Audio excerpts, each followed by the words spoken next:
एक कमरे के ससुराल में 4 बहुओं की परवरिश। अरे वाह शरद भाई, सोनल और मीनल, तुम्हारे पास तो स्कूल का बहुत अच्छा सामान है। ओए कशिश, इस सामान को बस दूर से ही देख, हाथ मत लगा। ठीक है। बेचारी कशिश ने सारा सामान अपने हाथ से छोड़ दिया और वो बस अपने भाई बहनों का सामान दूर से ही देखने लगी। कुछ देर के बाद शरद की माँ मोना आई और उसने उसे रबड़ी ला कर दी। अरे वाह, मेरी मनपसंद रबड़ी। बेटा सारा खा लेना। मोना किसी को न देने का इशारा करते हुए वहां से चली गई और चारों बहुएं घर के काम में लग गईं। ये कहानी है भावना की 4 बहुओं की, जो अपने सास ससुर की दुनिया से चले जाने के बाद भी एक ही कमरे के ससुराल में गुजारा कर रही थी। मोनाली, मोना और सोनाली तो तीनों अमीर घराने से आई हुई थी, जिसकी वजह से वो गरीबी में भी अपने मायके से पैसे वगैरह मंगवा कर आराम से गुजारा करती थी। वहीं सबसे छोटी बहू कृष्णा गरीब परिवार से थी, जिसको बस अपने पति की कमाई में ही सोच समझकर खर्चा चलाना होता था। चारों ही बहुओं के बच्चे थे, जो भी एक ही कमरे में ही पले बड़े थे, लेकिन फिर भी चारों की ही परवरिश में जमीन आसमान का अंतर था। जहां अमीर बहुओं के बच्चे घमंडी और अपनी अपनी सोचने वाले थे, वहीं गरीब कृष्णा की बेटी कशिश उसी की तरह साफ दिल की थी। सभी एक साथ ही रह रहे थे कि एक दिन चारों बच्चों में लड़ाई हो गई। अरे अरे क्या बात है, कैसे मेरी गुड़िया रो रही है? सिर्फ तुम्हारी ही गुड़िया नहीं, मेरा भी राजा बेटा है। क्या हुआ? माँ, शरद भाई ने मुझे मारा। माँ, इसने भी मुझे मारा था और मैंने इससे बचने के लिए अपने हाथ जो चलाए तो वो सोनल के भी लग गई। इन्होंने मुझे मारा तो फिर मैंने भी इन्हें मार दिया। माँ, मैंने इन सभी को लड़ाई से रोका तो ये मुझे मारने लगे। सही ही तो किया। अब जब मेरी बेटी को सारे तंग करोगे तो वो तो हाथ चलाएगी ही। ओ मनाली, तुम्हारी बेटी को कोई तंग नहीं करता है, बल्कि तुम्हारी बेटी ही सभी को परेशान करती रहती है। इसे समझाओ।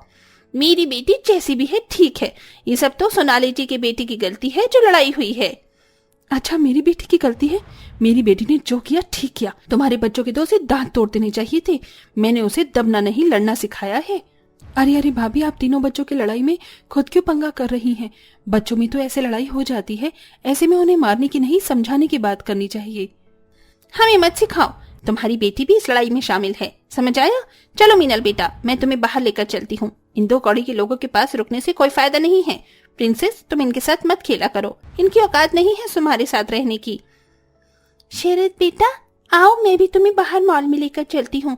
लोगों की बातें सुनकर तो मेरा भी दिमाग खराब हो गया है। तीनों अमीर बहुएं ऐसे ही बोल बोल कर अपने अपने बच्चों को वहां से ले गईं। सिर्फ कृष्णा और उसकी बेटी ही घर में रह गई। मीनल बेटा, तुमने उस शरद, सोनल और कशिश को खूब मारा तो था ना? हाँ माँ, मैंने उस शरद के बच्चे के तो बाल खींच लिए थे और सोनल और कशिश के भी बहुत जोर से नोचा था। बहुत अच्छे। मेरी एक बात याद रखना, किसी के भी आगे दब्बू बनकर रहने की जरूरत नहीं है। अगर कोई एक मारा करे ना तो तू 2 ही मारना। एक तरफ मोनाली अपनी बेटी को ऐसी सीख दे रही थी, तो वहीं दूसरी तरफ सोनाली बेटा, अगर कोई भी लड़ाई किया करे तो उसे मारने से पहले ही हाथ चला दिया करो। ये लोग बहुत बुरे हैं। माँ, मेरे ज्यादा जोरों से तो लगा नहीं था, लेकिन मैंने उस सभी को खूब मारा। बहुत अच्छे मेरी प्यारी बच्ची। तीनों माई ही अपने बच्चों को गलत सीख दे रही थी और वहीं दूसरी तरफ कृष्णा भी थी, जो अपनी बेटी को समझा रही थी। माँ, मैंने किसी को कुछ नहीं कहा था, लेकिन फिर भी सभी ने मुझे भी मारा। अब अगर आगे उन्होंने ऐसा किया ना तो मैं भी उन्हें खूब मारूंगी। नहीं बेटा, ऐसे नहीं करते। लड़ना और मारना अच्छी बात नहीं है। अगर कोई कुछ कहा करे तो वहां से हट जाया करो। लड़ाई पूरे बच्चे करते हैं। लेकिन माँ, सोनाली माँ, मोना माँ और सोनाली माँ तो कुछ और ही बोल रही थी। उन्होंने तो अपने बच्चों को ना जाने क्या ही संस्कार दिए हुए हैं। बोलो ना माँ। उन्होंने जो भी कहा हो, लेकिन मेरी रानी तो अपनी माँ की बात मानेगी ना। हाँ, मेरी माँ तो बेस्ट है। चारों ही बहुओं की परवरिश में अंतर था। जहां तीनों अमीर बहुएं अपने बच्चों को भी अपनी ही तरह घमंड सिखा रही थीं, वहीं गरीब बहू ने अपनी बेटी को अच्छे संस्कार दिए हुए थे। एक दिन चारों बहुओं के एक कमरे के घर में तीनों अमीर बहुओं और कृष्णा के घर वाले आए। पूरा घर भर गया था और ऐसे में चारों बच्चे भी परेशान हो रहे थे। कितने सारे लोग हैं ना? इतने सारे आ गए, मुंह उठाकर दिमाग पका दिया है। शरद भाई, ऐसे मत कहो। माँ कहती है कि मेहमान भगवान का रूप होते हैं, उनका आदर करना चाहिए। हाँ, ये तंग करने वाले भगवान हैं, ये कब जाएंगे? कितनी देर हो गई है, मैं अभी इन्हें भगाता हूँ। शरद कमरे से बाहर आ गया और मेहमानों पर चिल्लाने लगा। सभी हॉल में ही बैठे हुए थे। अरे आंटी जी, कितना खाओगी? ये नमकीन बहुत महंगी है। शरद बेटा, ये तू कैसी बातें कर रहा है? सुनिए मोनाली की माँ, आप बुरा मत मानना, बच्चा है। आजा शरद, मेरे पास आ। मैं क्यों आऊं? मैं नहीं आ रहा हूं आपके पास। अपने दांत देखो कितने गंदे हैं। माँ, इनको घर से भगाओ ना, सभी ने भीड़ लगाई हुई है। बेटा ऐसे नहीं कहते हैं। मोना, ये सब क्या है? क्या तूने अपने बेटे को यही संस्कार दिए हैं? माँ, ये सभी कब जाएंगे? अरे ये कोई गड़बड़ ना कर दे। ए बुढ़िया, ये मेरी जगह है, मुझे बैठने दे। सोनल बेटा, ये किस तरह बात कर रही हो? माँ, आप ही तो बोलती हो कि हमेशा अपनी जगह के लिए लड़ना चाहिए और किसी दूसरे के हाथ चलाने से पहले ही अपने हाथ चला देने चाहिए। अरे रे, ये क्या बोली जा रही हो? बस बहुत हुआ आपका खाना। ये नमकीन और बिस्किट बहुत महंगे हैं और मेरी मम्मा इन्हें लेकर आई है।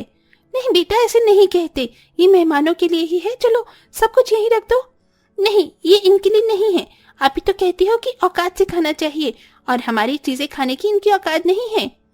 तीनों ही बच्चे अपनी माँ की सिखाई हुई बातें बोल रहे थे, जिसकी वजह से तीनों ही बहुओं के माँ बाप को बहुत बुरा लगा और सभी मेहमान गुस्सा में जाने लग गए। मोनाली, कभी सोचा नहीं था कि हमारी दी हुई दौलत पर तू ऐश करती है और हमें ही तेरे बच्चे आंख दिखाएंगे। सोनाली, जा रही हूँ तेरे घर से और आइंदा कभी नहीं यहाँ आऊंगी। मोना, अगर परवरिश और खातिरदारी देखनी हो ना तो घर आ जाना, समझ आया? तीनों अमीर बहुओं की नजरें भी नहीं उठ पा रही थी। वहीं कृष्णा के माँ बाप भी थे, वो भी वहां से जाने लगे कि तभी कृष्णा की माँ बोली, बेटा, अमीर लोगों के बीच में आते हुए पांव कांप रहे थे कि गरीब हूं, लेकिन सोचा नहीं था कि सर उठाकर जीऊंगी। मुझे तेरी परवरिश पर नाज है। सभी बच्चों ने बदतमीजी की, लेकिन मेरी कशिश कुछ नहीं बोली। मुझे नाज है तुम्हारे ऊपर। चलती हूँ। कृष्णा की परवरिश की वजह से आज उसकी नजरें अपनी जिठानियों के आगे उठी हुई थी। कशिश ही ऐसी बच्ची थी जो अपने एक कमरे के घर में भी अपनी माँ की बदौलत बिगड़ी हुई नहीं थी। मोनाली, मोना और सोनाली तीनों के ही समझ नहीं आ रहा था कि वो क्या करें। उन्होंने गुस्से में अपने अपने बच्चों को पकड़ा और उन्हें मारना शुरू कर दिया कि तभी वहां कृष्णा आई और बोली, भाभी, इन्हें ऐसे मारने से कुछ नहीं होगा। गलती इनकी नहीं, आपकी दी हुई परवरिश की है। बच्चे को जो सिखाया जाता है वो वैसा ही बोलता है। अब इन्हें मारो नहीं, अभी भी वक्त है। इनके अंदर की गंदगी को खत्म करो, वरना आज माँ बाप रूठे हैं, कल को कुछ और भी हो सकता है। कृष्णा की बात सुनकर तीनों जेठानियां अपना मुंह लिए उसे देखती रह गईं। उसी दिन से उन्होंने अपनी परवरिश में बदलाव किया। उन्होंने कृष्णा से सीखा कि कैसे बच्चों को पाला जाता है, जिसके चलते उन चारों में भी लगाव हो गया। बच्चों को भी अब जो सिखाया जा रहा था वो वैसा ही सीख रहे थे। अब उनके अंदर की बदतमीजी भी बहुत कम हो चुकी थी और अब सब कुछ ठीक होने पर था।